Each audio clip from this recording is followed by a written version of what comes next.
What is the most severe case of someone being completely out of touch with reality you've ever seen?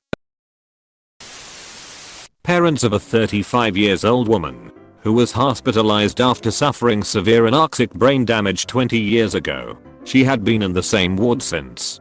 Barely conscious. They refused to get her transferred to a more suitable facility for 20 years, saying that there's no reason to do so. Those facilities are for lost causes, and their daughter is going to make a full recovery, finish school, get married and be totally fine. Working in hospitals got me quite a collection of these stories, but this one I thought was one of the saddest ones.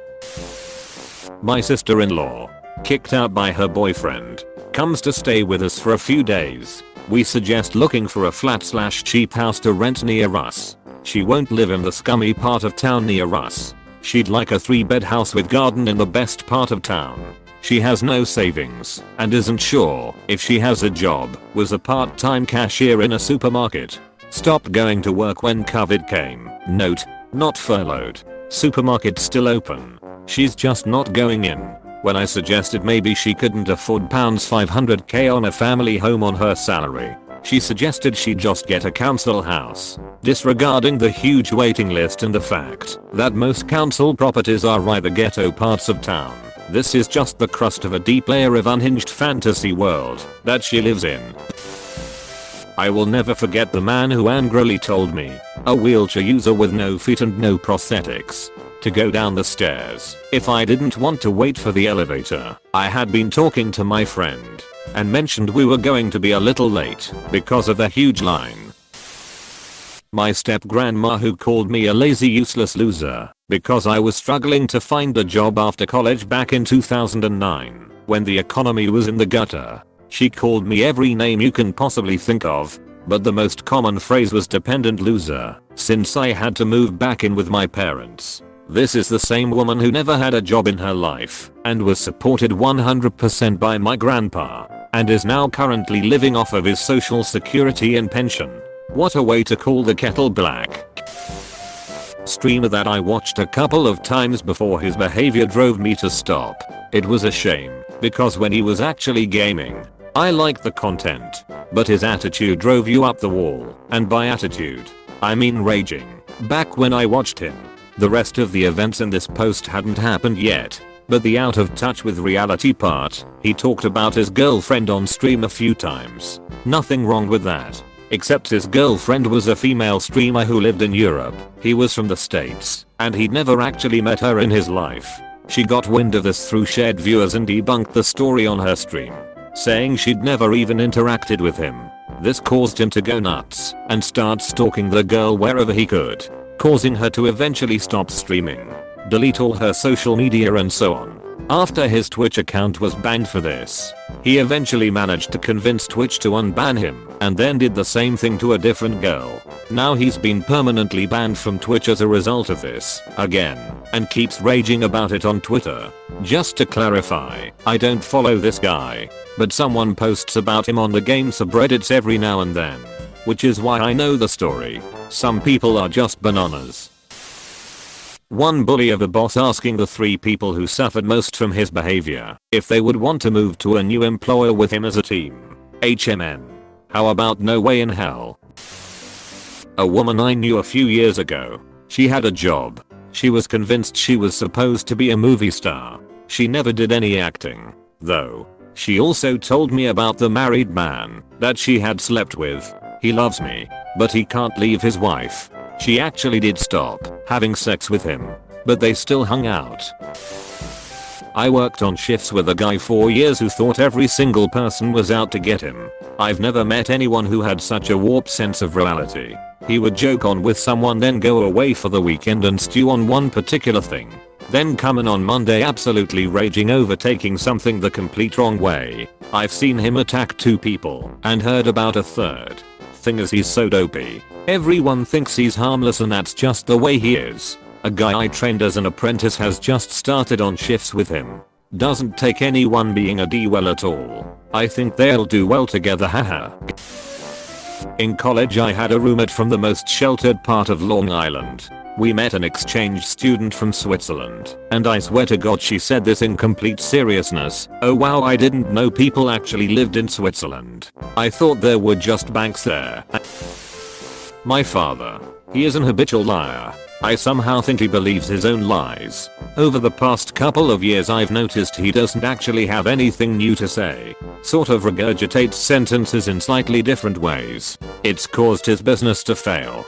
He lied to everyone that was employed there, saying he had to liquidate the company, going so far as to tell people he met with lawyers and the process has been started. I did some digging and found out there were no lawyers or liquidation. He just tried to duck the system. I have no contact with him, but my brother says he is still trying to use the same tactics. I just feel he believes everything. Sort of like living in his own head. Very sad that he damaged lives in the process.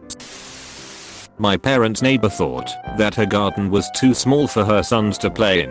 So when she met my parents for the first time, the first thing she actually said was, "Can you give me some of your garden so my sons have more space to play in?"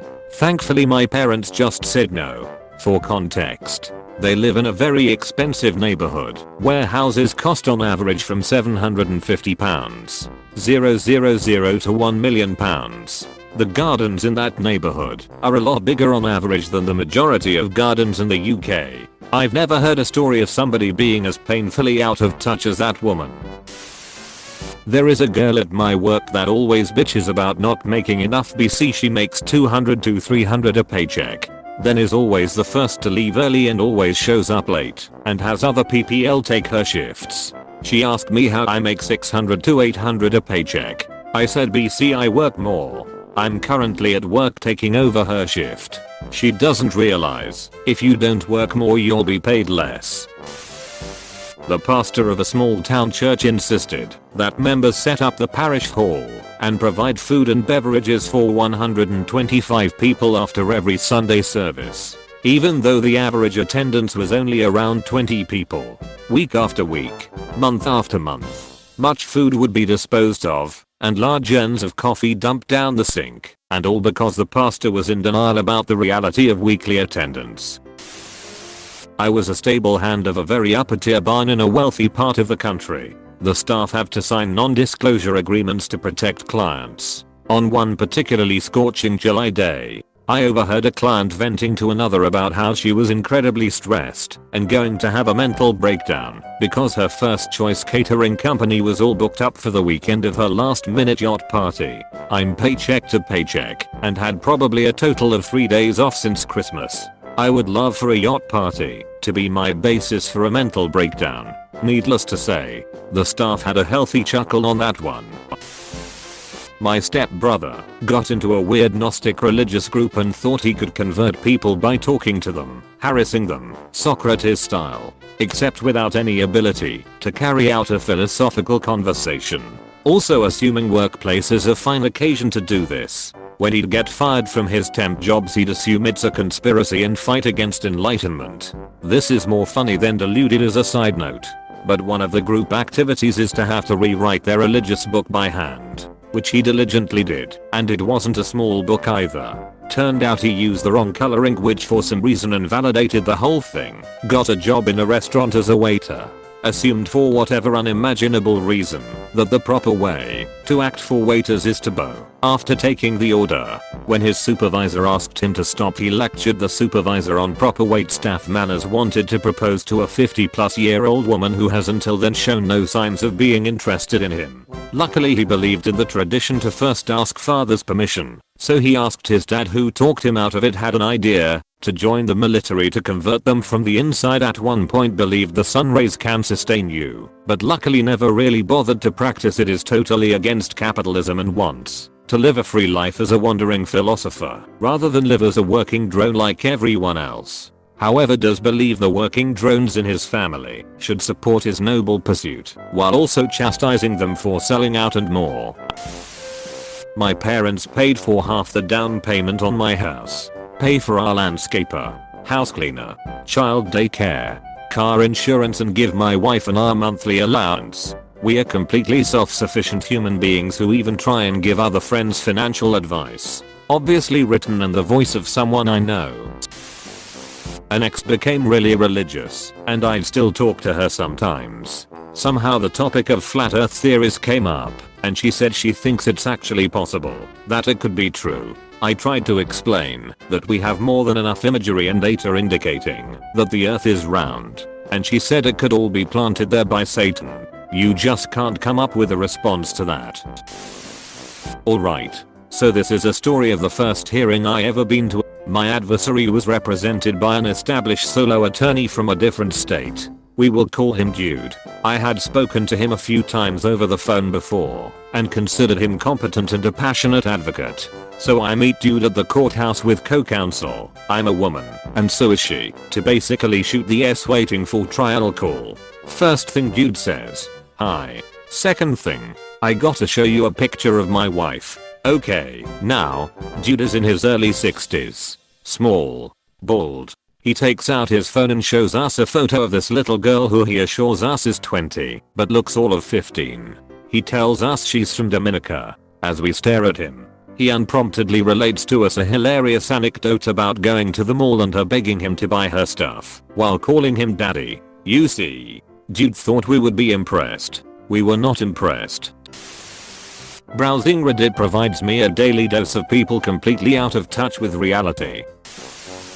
My friend suffered a psychotic break when we were teenagers. He'd been smoking weed constantly for a couple of weeks, not eating or sleeping, and I think he had some underlying mental health issues anyway, but that routine just sent him over the edge. Before his parents had him admitted to hospital, he came and met us before we were going out to a gig. He was wearing a pink silk pajama shirt and jogging bottoms and just looked very unwell.